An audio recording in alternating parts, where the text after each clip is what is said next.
Non-absorbable filler materials are long-lasting substances used in aesthetic medicine to correct structural defects, restore volume, and redefine facial or body contours. Unlike absorbable products, they remain indefinitely in tissues, which increases their durability, but also the associated risks. In Europe, they are classified as Class 3 medical devices, and their use is restricted to trained professionals.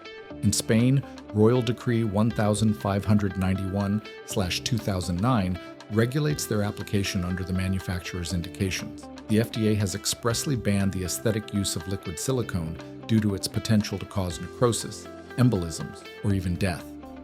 Among the most commonly used materials are polymethylmethacrylate, PMMA, liquid silicone, and polyacrylamide and polyalkylamide hydrogels.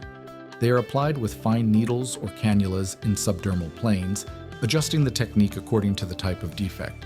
The procedure with PMMA, for example, requires a precise technique, pre-stretching the skin, inserting at a 10-degree angle, and maintaining constant pressure while withdrawing the needle.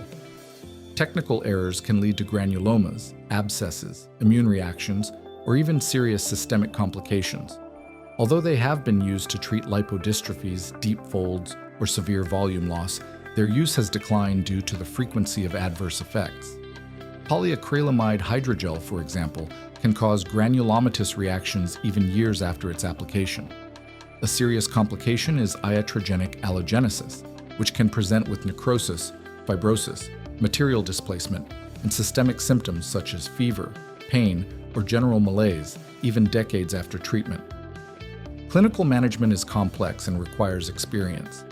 Currently, in Spain, only polyacrylamide Aquamid is authorized, and exclusively under strict medical supervision. Professionals who use these substances must have specific training, know their risks, and exercise rigorous clinical judgment.